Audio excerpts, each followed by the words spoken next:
اب بھی جو صورتحال سامنے آ رہی ہے, اب ڈی چوک کو ڈیتھ چوک کے نام سے منسوب کیا جا رہا ہے کہ اس کا نام ڈیتھ چوک رکھنا چاہیے اور یا پھر ڈائر چوک رکھنا چاہیے, کیونکہ جنرل ڈائر اور ڈی چوک آپس میں ملتے ہیں.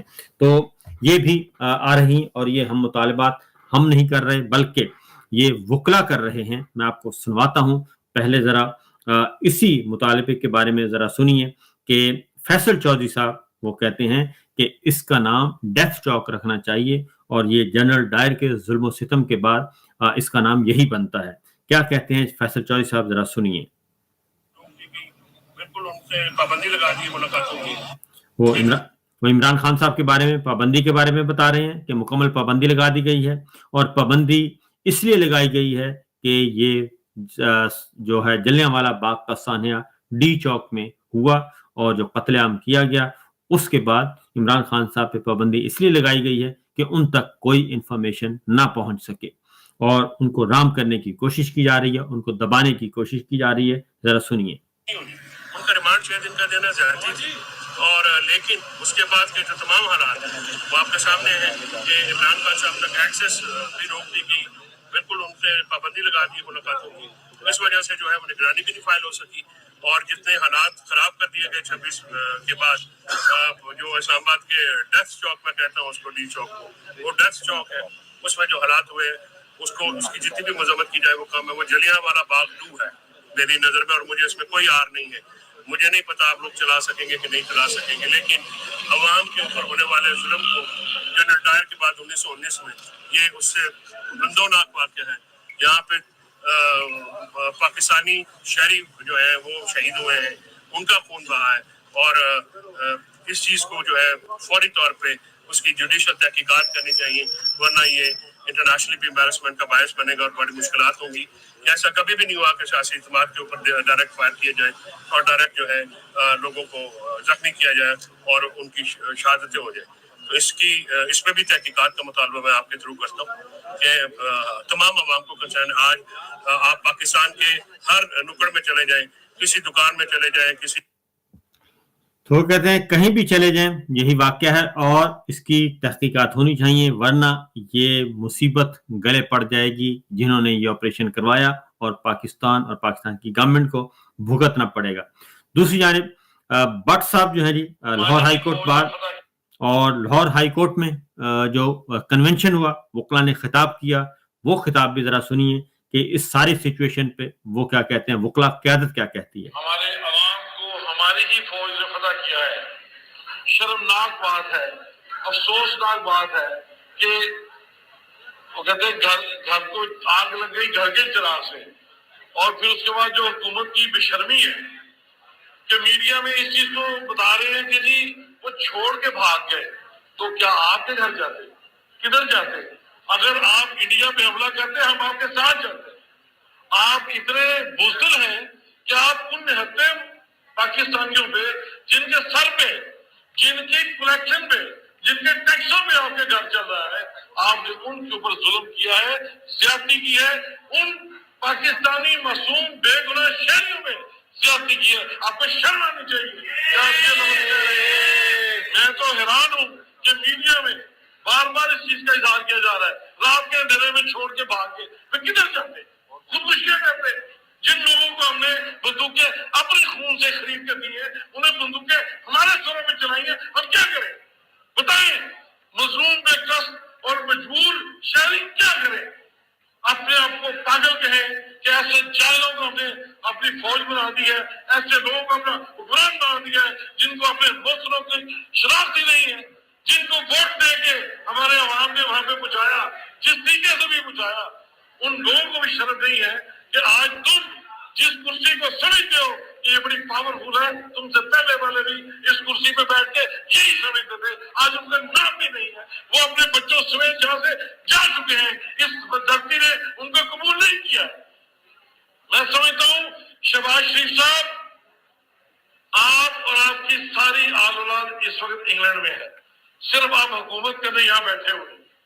آپ کے ساتھ محسن نقوی صاحب, آپ کا بتائیں اس ملک میں کیا اسٹیک ہے؟ آپ کے جتنے بھی ایسٹس ہیں سب امریکہ میں ہیں.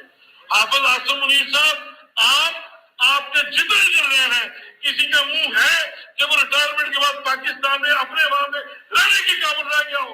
शर्म आनी चाहिए आपको शर्म आनी चाहिए ये बात करते हुए कि हमने स्पॉट फायरिंग का ऑर्डर किया। आपको शर्म आनी चाहिए। उन मासूम लोगों के ऊपर आपने गोली चलाई, जिनको आपने धोखा देके वहां पे डी चौक में बुलाया।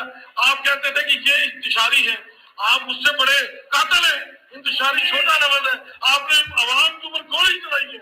आपको इस बात का हिसाब देना होगा, आपको बताना होगा कि आपने किस जुर्रत से अपने ही मालिकों में, अपने ही टैक्स पेयर के ऊपर गोली किस तरह चलाई है।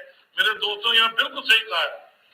अगर आप 26वीं आईनी तरमीम के जरिए समझते हैं कि आपने जजों को कंट्रोल कर लिया है, आप समझते हैं कि आप 34-35 जो है सुप्रीम कोर्ट के जज लगा लेंगे तो आपकी अपनी मर्जी के फैसले आएंगे, आप गलतफहमी का शिकार हैं। आप ये समझते हैं कि आपने अपनी नौकरी की मुद्दत जो है 3 से 5 साल कर दिया और 5 साल अगले भी आप ले सकते हैं। आप समझते हैं आप भी चीफ रहेंगे। यहाँ जितने भी आर्मी में ऑफिसर हैं, हमारे बहन भाई हैं। आपने अपने रास्ते में बगावत का रास्ता इख्तियार करने का रास्ता बना दिया। लोग आपकी शक्ल से नफरत करेंगे, आपकी अपनी फौज उठा के बाहर फेंक देगी आपको। क्यों? कि ये फौज आपकी नहीं है, ये पाकिस्तान की फौज है, हमारी फौज है। हम बिल्कुल ऐसे हुक्मरान को, ऐसे कमांडर चीफ को बिल्कुल नहीं पसंद करते जो अपनी आवाम को फला करने में लगा हुआ है, जो अपने ही जजों को जो है वो मुर्गा बनाने की कोशिश कर रहा है, जो अपने ही अदलिया का सत्यानाश कर रहा है, अपने ही मुल्क के डेमोक्रेटिक प्रोसेस को तबाह कर रहा है, अपने ही मुल्क के अंदर ऐसी पार्लियामेंट जो अपने आप के अंदर कॉन्फिडेंस नहीं रखती, जिन्होंने खुद वोट लेने से इनकारी है। तो मैं ये समझता हूँ मेरे दोस्तों साथियों, लाहौर हाईकोर्ट बार एसोसिएशन के चालों बहादुरों, ये बात पूरे पाकिस्तान के आप जान रहे हैं। इस वक्त किसी भी बार एसोसिएशन को ये इन्होंने मौका नहीं दिया है। हर जगह वो लोग बिठा दिए हैं जिनके जमीनों को इन्होंने पाबंद कर दिया है।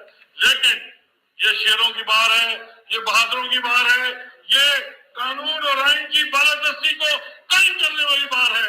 हम देखेंगे, हम इससे हिसाब लेंगे, हम इससे पूछेंगे।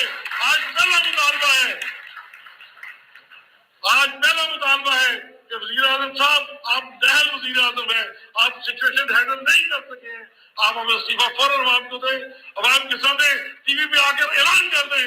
और इसी तरह मोहसिन नकवी साहब, अपने अवाम को कत्ल करने का कोई गोल्ड मेडल नहीं देना आपको किसी ने। आप बंद कमरों में बैठ के फतह न बनाएं, आपको हर खून के कतरे का हिसाब देना होगा।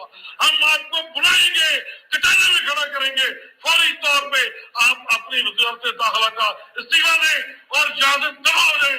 और तीसरे साहब जो हमारे जो बैंक है तो 100वें नंबर पे होना चाहिए। मुझे नहीं समझ आती, हमने आर्मी को मुकर्रर किया है, हमने आर्मी एस्टेब्लिशमेंट को कायम किया है, ये किस तरह वज़ीर आज़म के ऊपर चढ़ जाते हैं बंदूक के सर पे? बंदूक हमें भी चलानी आती है। हमने सिर्फ आपको मौका दिया है कि फिलहाल आपकी जरूरत है। अगर आप कदम बढ़ाओ, कदम बढ़ाओ, हम कलमा को मुसलमान हैं, हमें नबी पाक सल्लल्लाहु अलैहि वसल्लम की तरबियत है। हम में से एक बच्चा असले को चला भी सकता है, चलाना जानता भी है। अगर आप हमें मजबूर करेंगे कि बुकरा और अवाम है आपके गुलाम बन जाए, हम मौत कबूल करेंगे, गुलामी कबूल नहीं करेंगे।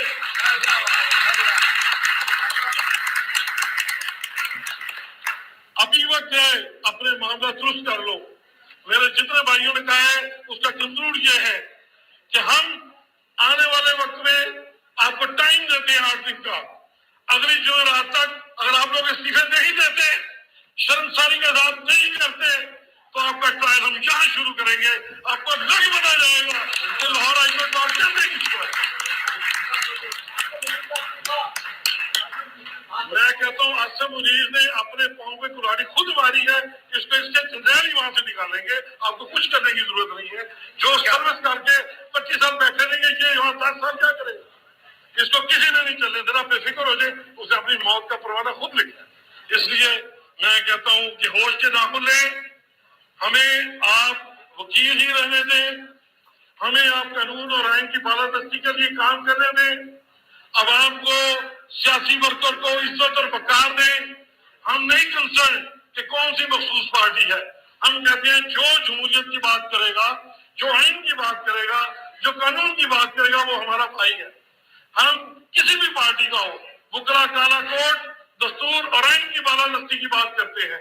हम आपको भी कहते हैं कि आप अपने हलफ के मुताबिक जो तीनों ने हलफ उठाया है उसकी वायलेशन मत करें, कानून और आइन के मुताबिक अपने मामला को दुरुस्त कर लें।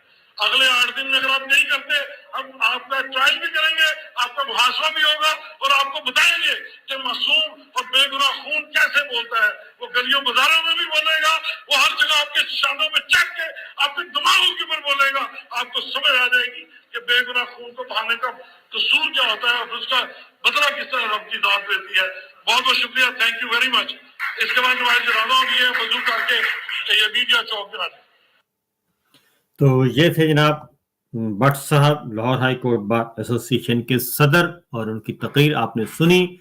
शहबाज शरीफ साहब से इस्तीफा, नकवी साहब से इस्तीफा, और सान्हे इस्लामाबाद जो कत्लेआम हुआ उसके बारे में उन्होंने कहा कि जनाब ये ट्रायल हम यहीं से शुरू करेंगे और लाहौर हाई कोर्ट से ही करेंगे। काफ़ी हालात ख़राब है और ये इतनी जल्दी शहीदों का खून हजम होने वाला नहीं है।